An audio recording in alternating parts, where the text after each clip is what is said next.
everyone. We all know what the world's greatest cities look like from the outside. We see the skylines, the monuments, the bustling streets. But right below our feet, there's a whole other story. A hidden history that's often way darker and way more dramatic than anything you'll see in the sunlight. So today, we're going underground. So, come on, let's take a journey down below to uncover these incredible hidden worlds that, as you'll see, were built to solve crises, to hide secrets, and ended up shaping the very cities we think we know so well today.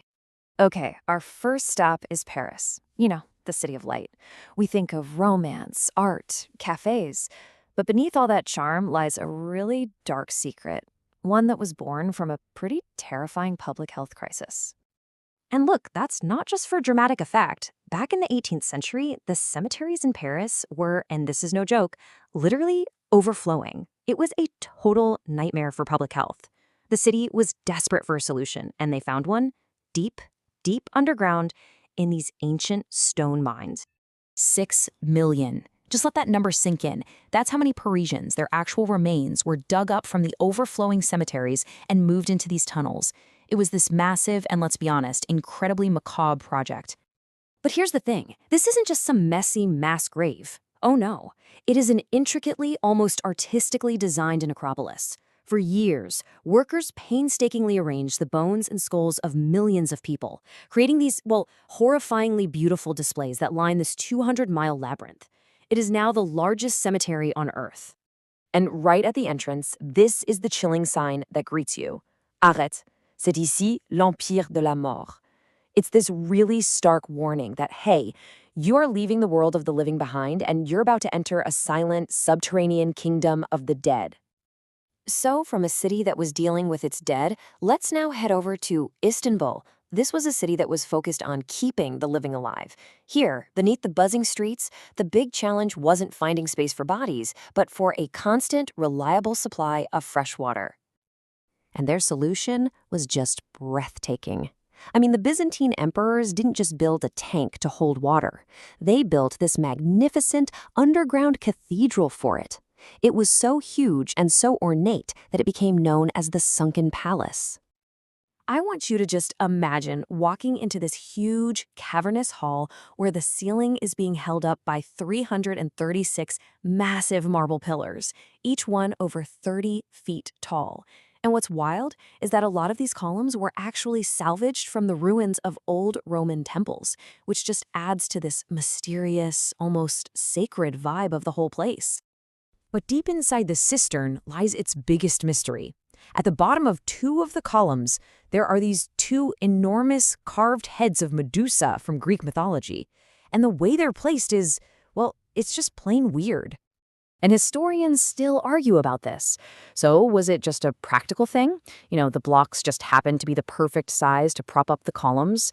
Or was it something more? A deliberate act to place them sideways and upside down to neutralize Medusa's deadly, petrifying stare? To this day, the secret is still hidden down there in the dark water. Okay, so we've gone from a tomb to a reservoir. Now let's look at an entire city built in layers. In Rome, the problem wasn't one single crisis, but just time. The passage of time itself. Every new empire was built, quite literally, right on top of the ruins of the last one. The absolute best way to think about Rome is as a historical lasagna. Seriously, when you dig down into the city, you're literally traveling back in time. You peel back one layer of civilization and bam, there's another one right underneath it, and then another and another. So let's just peel back a couple of those layers. Way down, you might find what's left of Emperor Nero's enormous golden house, a palace so hated that after he died, his successors just buried it, just erased it. Then, in another layer, you've got miles of catacombs, dug by early Christians as a place to secretly bury their dead and worship, safe from persecution. And all of this history is lying right beneath the busy streets of modern Rome today. All right, for our final journey, let's jump way forward into the modern era, to London during its absolute darkest hour. Here, the underground world wasn't built to solve a problem from the past, but to survive an immediate existential threat from the sky, the bombs of World War II. During the Blitz, Hitler's Air Force waged this relentless bombing campaign against the city. Night after night after night, London was just set on fire. It was under siege. But somehow, the British war effort continued completely uninterrupted. So how? How did they do it? Well, they went underground.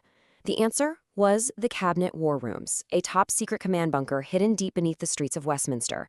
This is where Prime Minister Winston Churchill and his government directed the entire war, completely safe from the bombs that were just raining down on the city above. And this was so much more than just an office. It was basically a self-sufficient underground city. It had everything: bedrooms, kitchens, a cutting-edge communications hub. It was a place where people lived and worked, sometimes for weeks at a time, without ever seeing daylight, all while their city burned just a few feet above their heads. And what's so incredible is that when the war finally ended, they just turned off the lights, locked the doors, and walked away. The rooms were left completely untouched, exactly as they were on the day Japan surrendered in 1945. It's a time capsule, a perfectly preserved snapshot of one of history's most critical moments. It's like they just left yesterday. So from a tomb in Paris to a bunker in London, we've seen 4 really different underground worlds. But you know what? They all share this really powerful common thread. Every single city really does have 2 stories, the one we all see and the one that's buried deep below. These underground spaces, they aren't just ruins. They are solutions, they are sanctuaries, and they are secret headquarters that were all born out of some kind of crisis or necessity. They're literally the unseen half of history. And that kind of makes you wonder, does it? I mean, sure, these amazing stories are hidden beneath the world's great capitals, but it's a reminder that there is history literally everywhere. What forgotten worlds, what buried secrets might be lying just beneath the streets where you live right now?